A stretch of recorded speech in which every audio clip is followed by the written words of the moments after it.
Não importa, ó Deus, a nossa condição, o Senhor continua nos amando e derramando a Tua graça.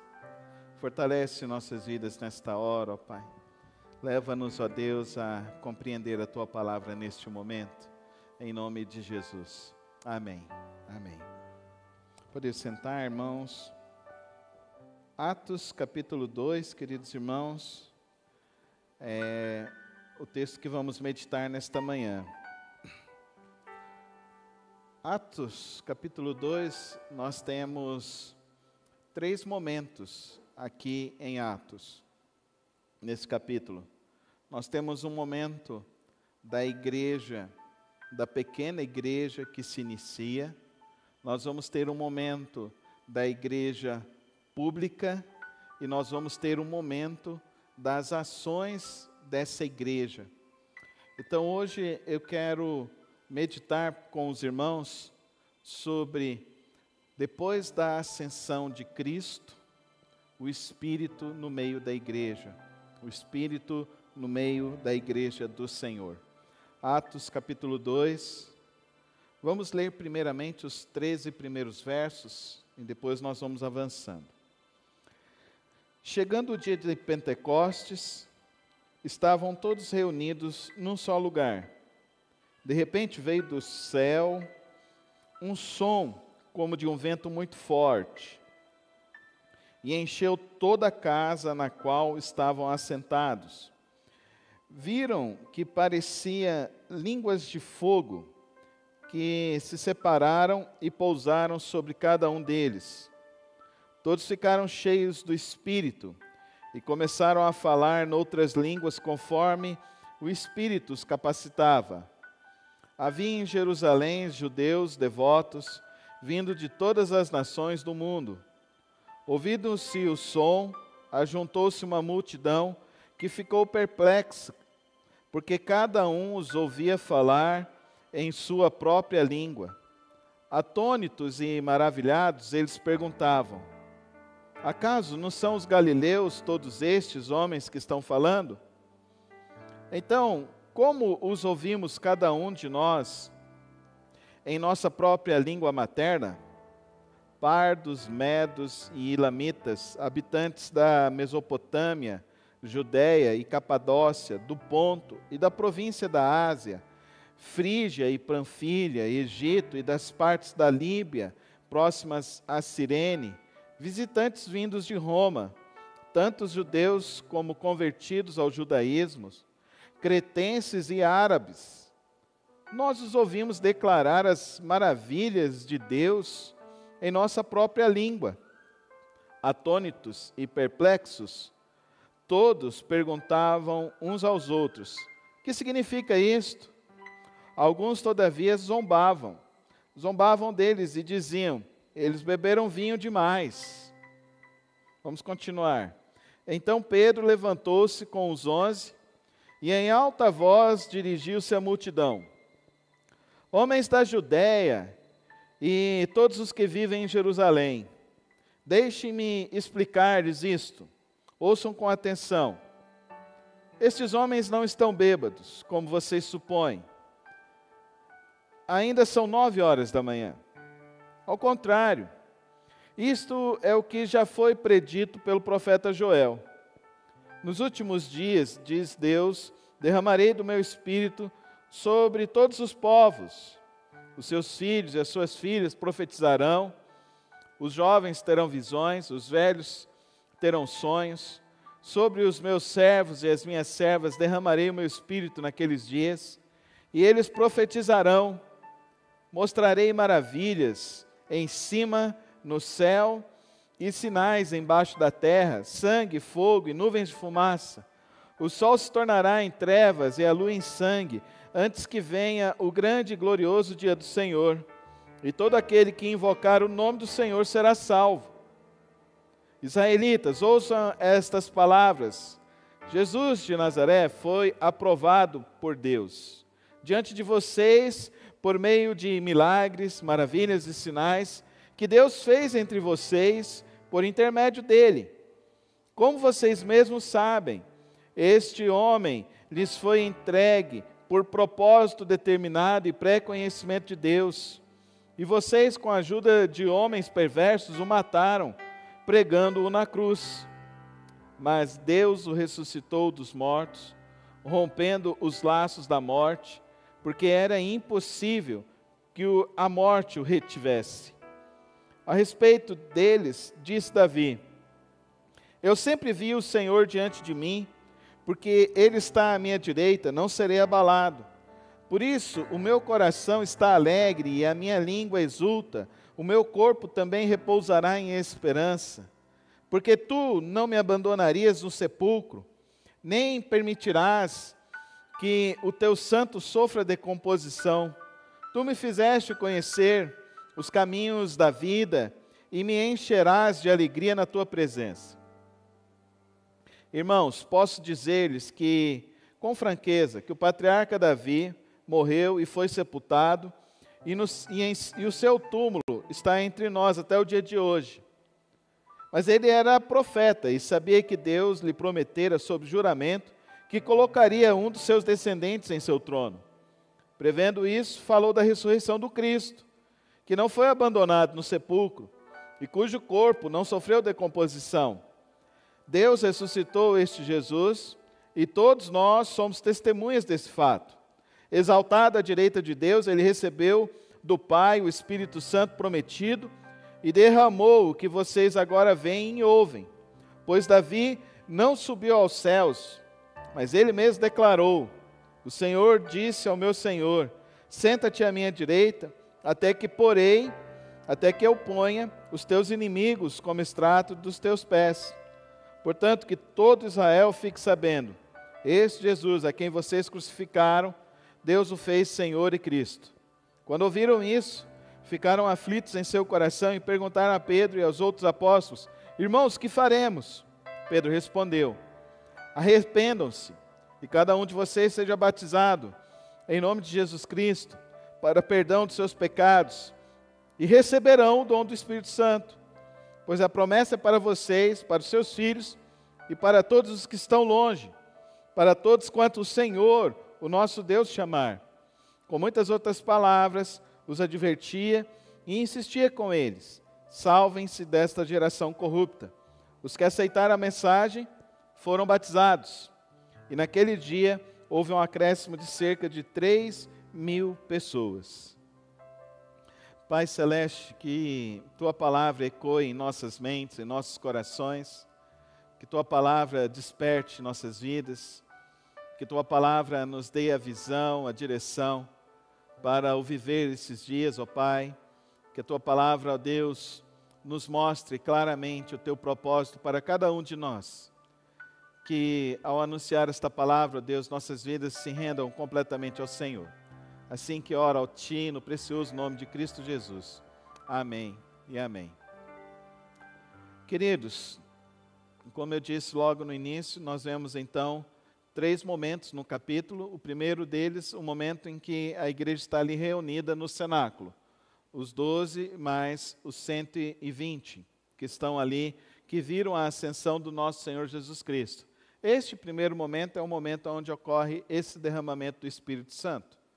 Esse derramamento do Espírito Santo, então, é o cumprimento da profecia de Joel, como o próprio texto nos explica, Joel capítulo 2, esse derramamento do Espírito vem sobre esses homens, e nós vemos então a ação do Espírito Santo vindo sobre a igreja ali representada, que são esses 120 pessoas que viram Jesus Cristo ressuscitado e subindo e ascendendo aos céus. E é interessante essa inauguração do Espírito Santo, porque acontece justamente 50 dias após a Páscoa. Então, o Pentecostes é celebrado exatamente nessa data, 40 dias após a Páscoa. Aí vem a festa de Pentecostes. Lembrando também que a festa de Pentecostes é a festa das primícias, que anteriormente era chamada também a festa da dedicação, que era a festa que logo após a Páscoa, eles atravessaram o mar e eles foram então celebrar tudo aquilo que Deus havia feito sobre eles. Então essa é a festa de Pentecostes. Até hoje, os judeus celebram a festa de Pentecostes, que acontece 40 dias após a Páscoa. E a Páscoa, para os judeus, ainda é a libertação da escravidão, mas para nós é a morte e ressurreição do nosso Senhor Jesus Cristo. E agora inaugura-se então com a chegada do Espírito Santo. Como que o Espírito Santo se manifesta então? O Espírito Santo se manifesta de três formas aqui nesse texto. Primeiramente, ele se manifesta como um vento poderoso, um vento que sopra no meio deles. E isso nos traz então uma figura que é importante que eu e vocês lembremos sobre isso. Ninguém pode controlar a ação do Espírito Santo. Ninguém pode controlar. Porque o vento, você pode até medir a intensidade dele. Pode ser um vento de 10 km por hora, 30 km por hora, ou 50 km por hora, como nós vimos 2 semanas atrás aqui na nossa cidade, esse vento de 50 km, que ainda não faz grandes estragos, mas se for um vento de acima de 80 km por hora, já é capaz de fazer vários estragos. Se for o vento que passou naquelas ilhas do Caribe, ventos acima de 200 km por hora, são ações mais poderosas deste vento. É isso que ele está falando sobre a ação do Espírito nesse momento que a igreja está ali reunida. E é interessante, essa manifestação do vento. A segunda manifestação, labaredas de fogo, nos mostrando então que essa manifestação nos remonta ao batismo do nosso Senhor Jesus Cristo, que houve então a chegada do Espírito por meio de uma pomba que veio sobre Cristo. E aqui então vem uma manifestação do fogo. Eu gostaria que você se lembrasse junto comigo sobre essa manifestação do fogo. Guilherme, coloca um pouquinho mais de retorno para mim, senão eu vou ficar sem voz. E a manifestação do fogo, você vai se lembrar comigo lá na chamada de Moisés. O fogo na sarça, mas não consumia a sarça. Mas você vai lembrar também comigo que no encontro de Isaías 6, o fogo também, ele sai e o anjo pega com uma tenaz para purificar os lábios de Isaías. Agora, este fogo do Espírito, que se manifesta, labaredas de fogo, vem sobre esses homens também. Então, no sentido de que nós não podemos simplesmente interpretar a Bíblia sem olhar para tudo que está acontecendo. Quando nós estamos olhando para esse texto, estamos vendo então que a forma da pomba sobre Cristo foi só uma vez, não ocorreram em outros momentos. O toque da tenaz foi só uma vez. A sarça ardente foi só uma vez. Então essa é a inauguração do Espírito Santo. Então é uma manifestação extraordinária, diferente, inaugural. E dentro dessa manifestação, então, a gente já pode tirar algumas conclusões. Todas as vezes, então, que a gente for ter o Espírito Santo, pastor, tem que ter um vento? Tem que ter uma labareda de fogo? Não necessariamente. Mas não é assim que nós vamos interpretar a Bíblia. Nós não vamos pegar um episódio e trazer e dizer que agora a manifestação do Espírito será somente assim. Isso vai cair por terra já algumas teologias que a gente tem por aí. Uma outra realidade do texto, eles começam a falar línguas,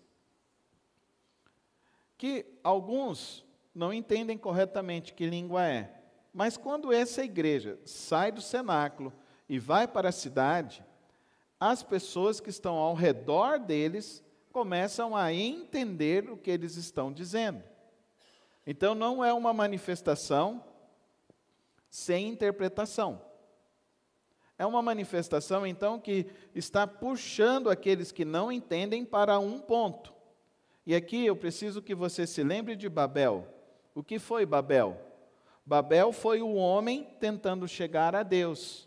E porque o homem tentou chegar a Deus obstinadamente pela sua própria força, pela sua própria energia, Deus, então, acontece a divisão das línguas, cria-se uma confusão e cria-se então uma dispersão. Agora não. Agora a manifestação do Espírito vem, esses homens começam a falar e a comunicar, então é Deus descendo, é a manifestação de Deus sobre a terra, é a manifestação de Deus vindo sobre os homens, vindo sobre a terra, e agora esclarecendo o propósito e a vontade de Deus. Olha que coisa interessante é isso. Porque agora, então, não é para gerar confusão, não é para gerar pessoas que vão ter entendimento ou não vão ter entendimento, não é para gerar pessoas que têm uma compreensão espiritual maior e outras não. Muito pelo contrário, Ele quer que todos tenham a mesma experiência com o Espírito. E qual é a experiência com o Espírito? Se você abrir sua Bíblia, for lá em João, capítulo 16, o Senhor Jesus predisse esse momento, e na predição da profecia de Cristo, Ele diz: eu não vos deixarei sós, enviarei o Consolador, e Ele conduzirá para que todo homem compreenda então a justiça, o erro e o pecado, e assim possam se arrepender.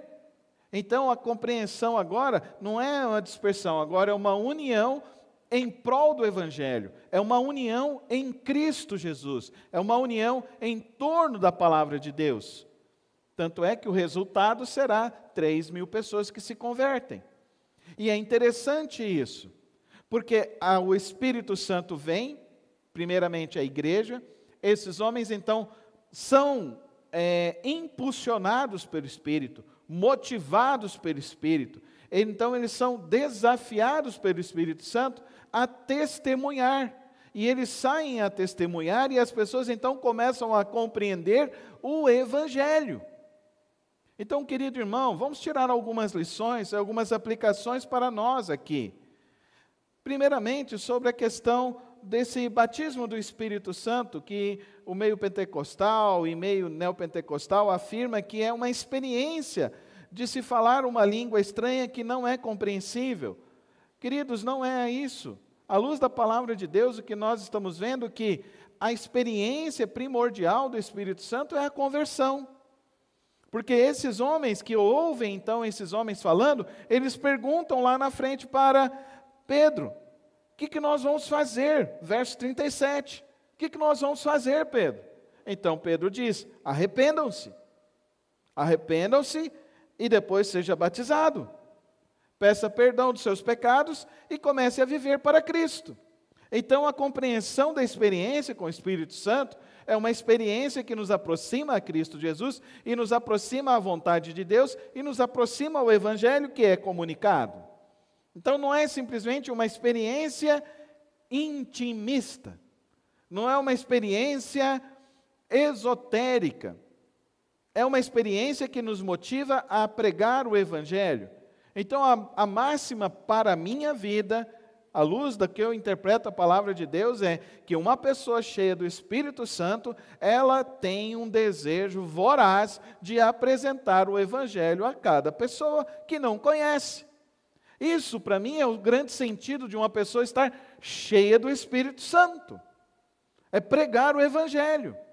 É sair do seu comodismo, sair da sua apatia religiosa, da sua apatia espiritual e enfrentar os sofismas, as ideias e apresentar o Evangelho puro e simples de Cristo Jesus. Por isso, queridos irmãos, que mais do que tentar estimular as pessoas a falarem línguas estranhas, eu quero muito mais estimular os crentes a estarem cheios do Espírito e a testemunharem do Evangelho de Cristo às pessoas, aos não crentes. E isso é completamente invertido em muitas teologias que estão por aí. E por isso que o nosso desafio ao estudar a palavra de Deus é compreender a luz da palavra de Deus. Uma outra implicação que a gente precisa fazer nesse texto. Se você pega esse texto de Atos capítulo 2, vamos fazer uma correlação com 1 Coríntios capítulo 12, 13 e 14, aonde ali o apóstolo Paulo vai falar para nós também que existe um dom de língua, que existe também línguas de anjos, que nós não sabemos interpretar corretamente qual é a intenção do apóstolo Paulo em descrever isso. Mas chega no capítulo 14, ele fala que aquele que fala em línguas estranhas, em línguas dos anjos, edifica-se a si próprio. Mas que, portanto, então, não deveria então buscar isso como prioridade. Porque que importa eu falar 10.000 palavras e ninguém entender, sendo que se eu puder falar 5 palavras e os outros compreenderem e se arrependerem e conhecerem a Cristo Jesus, é mais importante então que eu fale de uma maneira compreensível, para que as pessoas compreendam e se arrependem em Cristo Jesus. E ele termina ali no capítulo 14 de 1 Coríntios, dizendo então, buscai com zelo os melhores dons. E ele diz então que o melhor dom seria o dom da profecia. E o que o apóstolo Pedro está fazendo aqui? Qual é a profecia que o apóstolo Pedro está dizendo? A profecia que ele está dizendo, ele nos remonta primeiro a Joel capítulo 2, depois ele nos remonta ao Salmo 47 e depois ao Salmo 108, aonde ele fala novamente que Davi foi o profeta que nos mostrou Cristo Jesus. E que Davi, recebendo a profecia de Deus, ele nos mostra então que o corpo de Cristo não sofreria decomposição. Mostra-nos também que a vitória de Cristo seria perene e eterna por toda a eternidade, porque Cristo está centrado ao trono de Deus. Então, nessa revelação que o apóstolo Pedro está nos mostrando, nos assemelha muito isso que as igrejas praticam nos seus cultos, que é o esclarecimento da palavra de Deus, que é o entendimento à luz da palavra de Deus, que é o estudo que nos leve à compreensão da palavra e do ensino da palavra de Deus. Agora, que nós não sejamos levados por essa nossa cultura sincrética, nessa cultura esotérica nossa, que busca olhar e analisar e querer ter experiências que não nos leve a compreender a palavra. Queridos irmãos, isso é um erro teológico, isso é um erro que tem levado a igreja a uma meninice enorme e que tem levado ao povo de Deus a coisas, a aberrações no meio da igreja. Sendo que a prioridade para nós deveríamos olhar para a palavra e entender isso. Que se nós tivermos a compreensão do texto e a lucidez de apresentar o texto, a palavra de Deus às pessoas, as pessoas sofrerão em suas vidas transformação por meio do Espírito Santo de Deus. E é esse o grande objetivo da igreja, e é esse o grande alvo da igreja. Anunciar a palavra de tal maneira que as pessoas possam ser transformadas pelo poder do Espírito Santo em suas vidas. E além disso, nos levar também a apresentar esta palavra àqueles que necessitam, àqueles que precisam. Quem são esses que precisam? Quem são esses que necessitam? O apóstolo Pedro e os apóstolos não ficaram com dúvidas sobre a quem eles deveriam apresentar o Evangelho. Eles não ficaram ali sentados dias e dias e dias preparando um planejamento estratégico para a evangelização. Eles não ficaram ali gastando tempo e tempo e tempo com marketing para saber qual era a persona que eles deveriam procurar apresentar o Evangelho. Não, quando somos impingidos pelo Espírito Santo, quando somos impulsionados pelo Espírito Santo, quando somos motivados pelo Espírito Santo, quando estamos de fato buscando a vontade de Deus e desejando fazer a vontade de Deus, o Senhor vai colocar aquelas pessoas às quais devemos falar do Evangelho. E o Senhor vai colocando as pessoas às quais deverão receber o toque do Espírito, o arrependimento do Espírito, a transformação do Espírito, a conversão do Espírito. E as pessoas, então, experimentarão a mudança e a transformação de suas vidas. Queridos irmãos, Atos capítulo 2, eu quero que você se lembre também que o autor que escreve, Lucas, ele é o autor que nos fala, no seu primeiro livro, no Evangelho de Lucas, ele nos fala de 7 experiências com o Espírito Santo em Cristo Jesus. 2 delas eu já mencionei aos irmãos. A primeira, no batismo do nosso Senhor Jesus Cristo. A segunda delas, o Espírito leva Cristo Jesus para a tentação. E isso é nos colocado no Evangelho de Lucas. O Espírito Santo conduziu Cristo Jesus ao deserto. Mas também vai nos dizer que o Espírito Santo conduziu Cristo Jesus a ir para a Galileia e depois a Judéia. Então, pelo Espírito, ele fez este percurso. E é interessante quando nós olhamos isso, essa observação que ele diz, que é o Espírito conduzindo a vida de Cristo, é o Espírito agindo na vida de Cristo. Depois nós vamos ver que é o Espírito que traz o consolo ao nosso Senhor Jesus Cristo no Getsêmani. Mas ele vai falar também que é o Espírito Santo que manifesta sobre Cristo Jesus quando ele expulsa os demônios e cura os enfermos. E ele fala também que na multiplicação dos pães é o Espírito Santo que ilumina a Cristo, dizendo a Cristo que ele então faça aquela multiplicação. E nessa apresentação do Espírito agindo inicialmente na igreja primitiva, naqueles 120 irmãos da primeira igreja batista de Jerusalém, do ano de 2000, desculpa irmãos, mas eu não podia deixar de fazer essa brincadeira, mas é muito interessante isso, que nesse momento que esses irmãos estão reunidos, o Espírito está sobre eles, e o fruto disso é uma ação. Não é uma experiência pessoal. E aí é a grande diferença para mim, quando eu leio Atos capítulo 2, e é esse o grande meu objetivo nesta manhã. É que eu e você saiamos daqui entendendo que o Espírito Santo, quando age em nossas vidas, é para produzir frutos da justiça do reino de Deus. Não é simplesmente uma elevação espiritual. Eu falo dom de línguas, eu falo línguas estranhas. Eu curo, eu não sei o quê. Não. E para mim, queridos irmãos, isso está extremamente relacionado ao verso 8 do capítulo 1. Receberão o Espírito Santo e serão o quê? Minhas testemunhas. E aí é a grande pergunta, irmão. O Espírito está sobre a sua vida?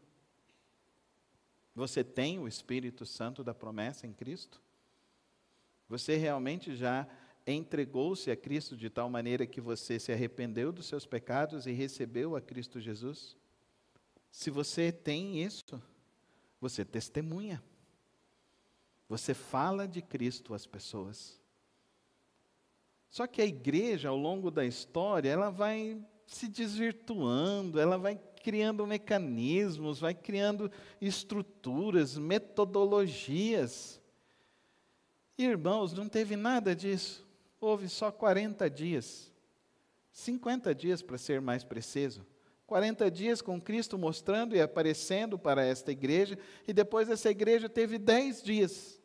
E 10 dias que essa igreja estava fazendo o quê? Se reunia todos os dias no cenáculo, eles oravam uns com os outros, e num momento repentino, o Espírito Santo vem sobre eles, e eles então começam a testemunhar.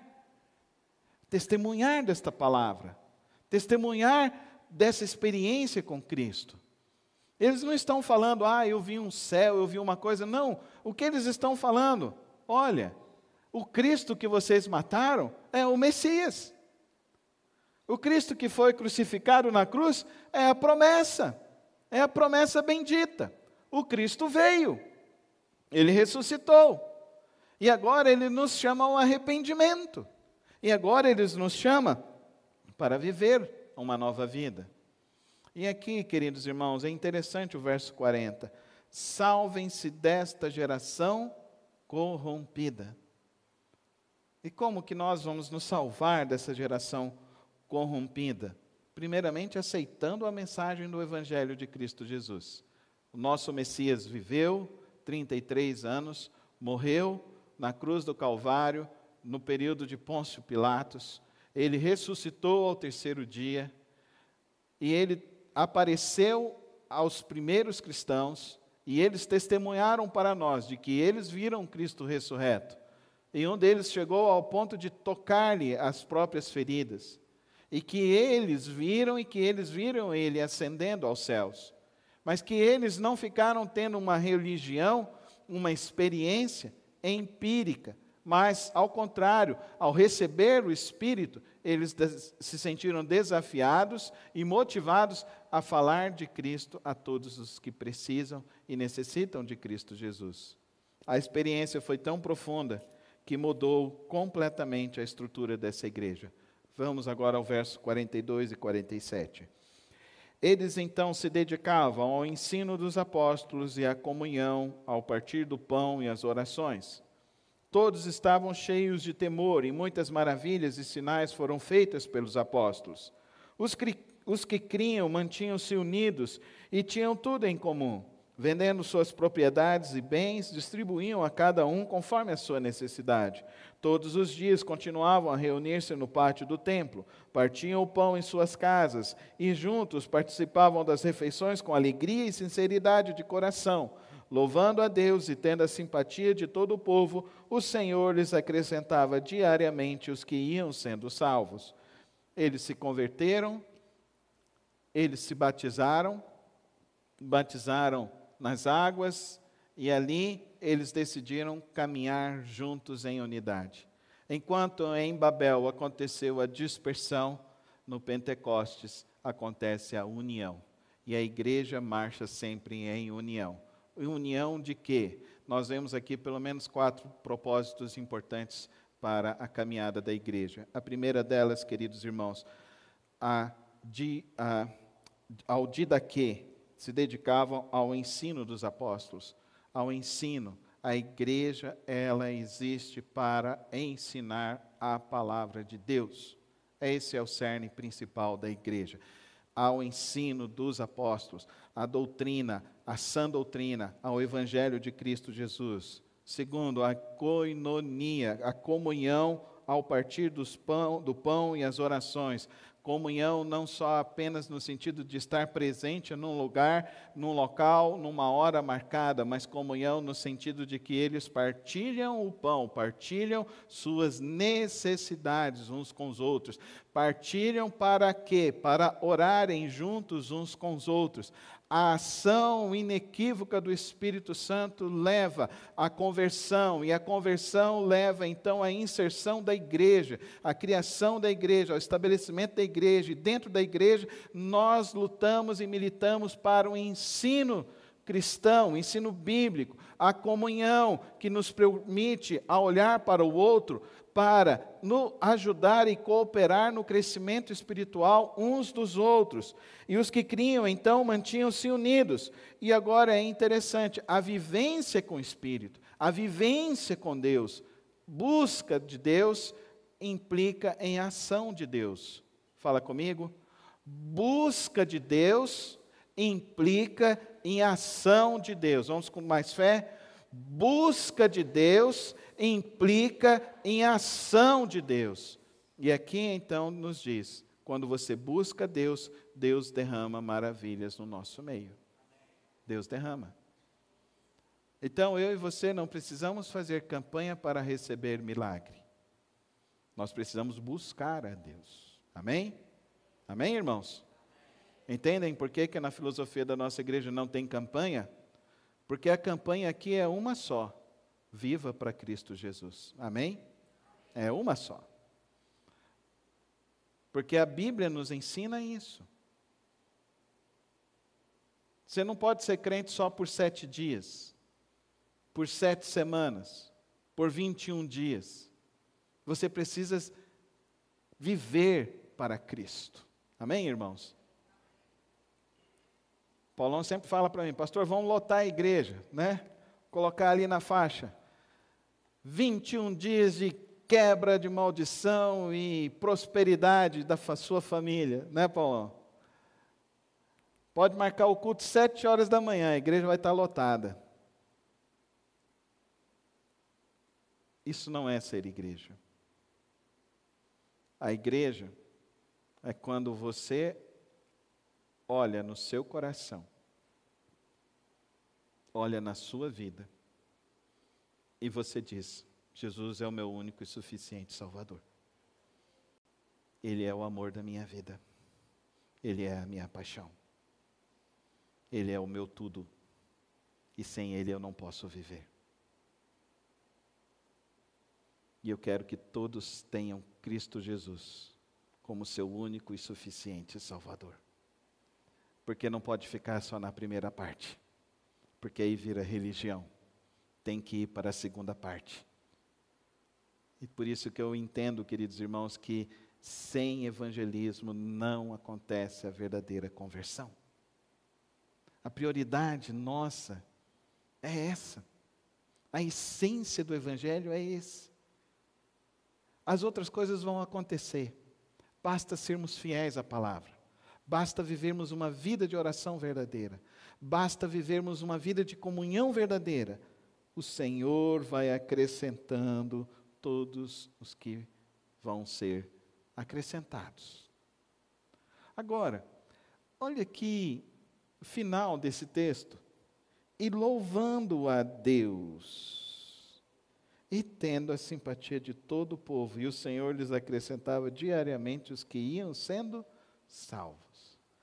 Então não é só na pregação, é no louvor. Ei, irmãos, por isso que eu luto aqui com os irmãos do Ministério de Música, para que as músicas que nós cantemos exaltem a única e exclusivamente a Cristo Jesus. Os muçulmanos não cantam, sabia disso? Eles não louvam. Você sabia também que os confucionistas também não? Mas você sabia também que os budistas também não louvam? Mas você sabe por que nós cristãos louvamos? Você sabe por que eu e você louvamos a Deus? Você sabe por que eu e você adoramos ao único Criador, Rei, Senhor e Salvador das nossas vidas? Você sabe por que essa igreja se reuniu e eles louvavam, e tinham sempre o desejo de estar reunidos e louvando e engrandecendo o nome do Senhor? É porque nós fomos criados para o louvor da glória do nosso Pai. E o Senhor Jesus diz isso, que o Pai procura aqueles que o adorem em espírito e em verdade. E estar cheio do Espírito, então, é esse desejo de se encontrar e louvar o Rei dos Reis, o Senhor dos Senhores, aquele que tem as promessas da vida eterna, aquele que tem as promessas para mim, para você, para as nossas famílias. E quando nós nos encontramos com Ele, quando nós conhecemos Ele, recebemos desse Espírito Santo. Pastor, mas eles já não eram crentes ou não eram crentes? Eles tinham ou não tinham o Espírito Santo? E aí eu queria fechar falando sobre isso. O Senhor Jesus falou para eles lá em João 16, soprou sobre eles e falou para eles: recebam então o Espírito Santo. Mas aqui é a inauguração de algo novo da igreja. Não precisa se repetir novamente. Eles receberam, mas eles não tinham ainda a plenitude do Espírito. Eles receberam, mas eles ainda não estavam cheios do Espírito Santo. Por isso Pedro negou, por isso eles abandonaram tudo e resolveram ir pescar. Teve uns que falaram, não, vamos voltar lá para a nossa cidade, vamos voltar lá para Emaús, porque aqui tudo acabou. Não. Eles agora receberam o Espírito. E como que é conosco então, pastor? Quando você se converte, você já recebe o Espírito Santo. Isso o apóstolo Paulo nos diz lá em Efésios 1:13, que agora, quando aceitamos a Cristo Jesus, recebemos o Espírito Santo como penhor da nossa salvação. Só que muitos têm o Espírito, mas não se enchem do Espírito. Muitos têm o Espírito, mas ainda ficam presos na sua religião, ainda ficam presos nas suas racionalidades, ainda não desenvolvem a sua vida espiritual.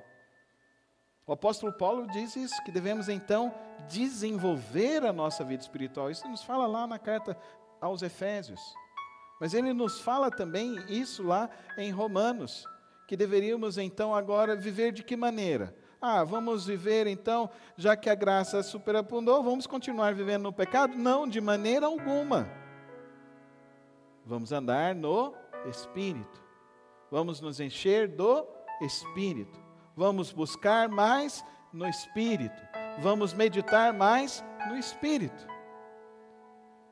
E uma coisa que Deus me revelou nessa palavra, me trouxe uma clareza nesse tempo agora, que tem muita gente que tem o Espírito, mas não mergulha. Tem muita gente que está vivendo uma vida cristã, mas está vivendo como os apóstolos lá nos 10 primeiros dias, só lá no cenáculo, gosta da oração, mas não... E que você precisa, querido irmão, se esforçar e buscar esse Espírito, se encher desse Espírito Santo de Deus.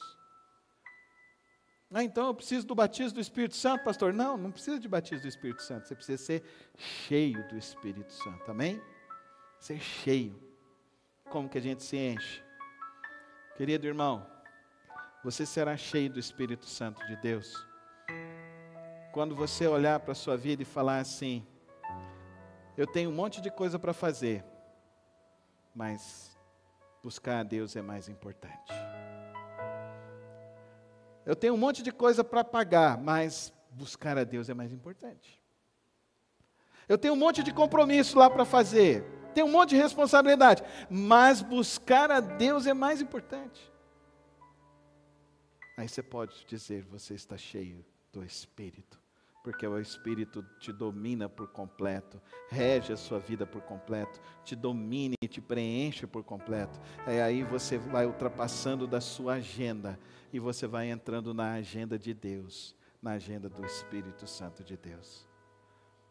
Eles estavam ali escondidos, eles eram crentes, mas eles precisavam entrar na agenda de Deus. O Espírito veio, e eles então saíram cheios do Espírito, e saíram testemunhando como eles nunca testemunharam da vida deles. Essa é a minha oração nesta manhã, é que a gente saia das nossas agendas e mergulhe na agenda do Espírito Santo de Deus.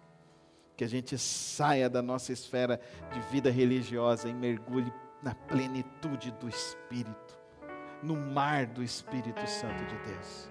Que a gente se derrame, deixe Deus derramar o Espírito Santo da promessa dEle, curando, limpando as nossas vidas, tirando todos os impulsos da carne, limpando de nós todos os desejos carnais, e nos enchendo do fruto do Espírito, nos enchendo do dom, da capacidade de testemunhar, para testemunhar a todos quanto precisam, em todos os lugares por onde nós formos.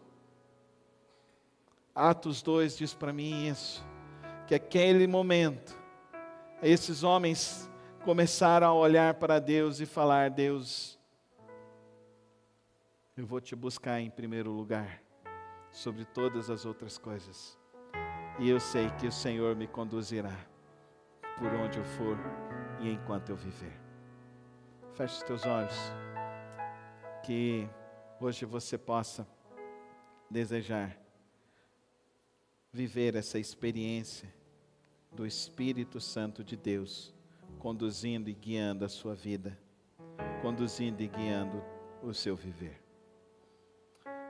Pai, que nossas mentes, ó Deus, sejam transformadas pela Tua Palavra, que nossas vidas, Senhor, possam experimentar esse mergulhar do Teu Espírito, que nossas vidas, ó Pai, possam a cada dia se encher e dar esse testemunho poderoso como foi ali em Pentecostes.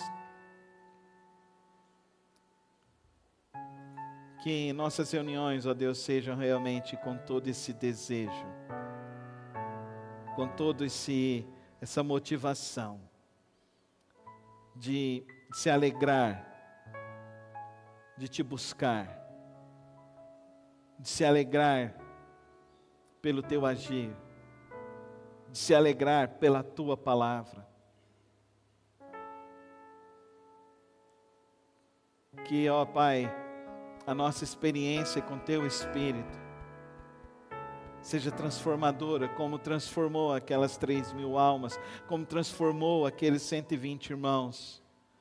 Que a nossa experiência com Teu Espírito seja assim transformadora, seja assim renovadora, seja assim libertadora, seja assim para mergulharmos e vivermos na tua vontade, na tua agenda, no teu propósito e no teu querer.